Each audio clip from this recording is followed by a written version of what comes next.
गोंदवले खुर्द येथील सातारा लातूर महामार्गालगत असलेल्या गटारीतील पाणी रस्त्यावरून थेट अवघडे वस्तीमधील नागरिकांच्या घरात घुसलं होतं।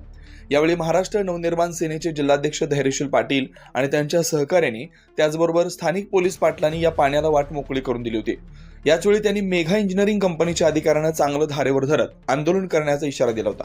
काल मनसेच्या दिलेल्या इशाऱ्याची दखल घेत मेघा इंजिनिअरिंग कंपनीच्या अधिकाऱ्यांनी घेतली आणि कंपनीने स्वतःचं पोकलेन मशीन आणून रस्त्याच्या दुतर्फा असलेल्या नाल्यात आलेले अडथळे मोकळे करून साठलेलं पाणी आणि नाल्यामध्ये अडकलेले चिखल आणि दगड काढून टाकण्यात आले। त्यामुळे पाण्याचा मार्ग पूर्णपणे मोकळा झाला।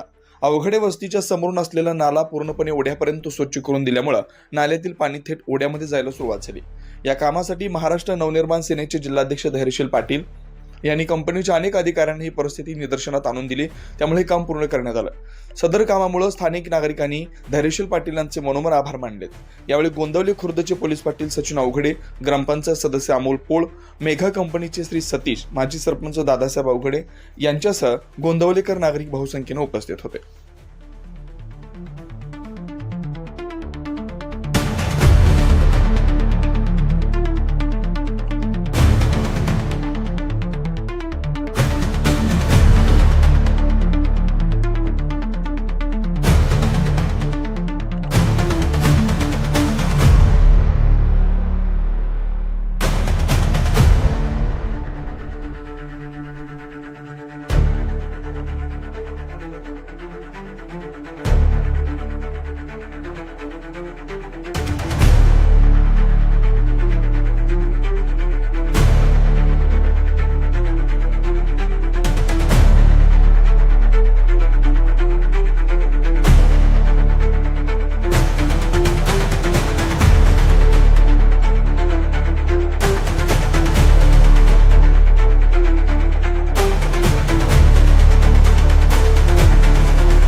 अशाच नवनवीन अपडेटसाठी आमच्या खबर गावाकडची या चॅनेलला सबस्क्राईब करा, आमचे व्हिडिओ लाईक करा आणि शेअर करा।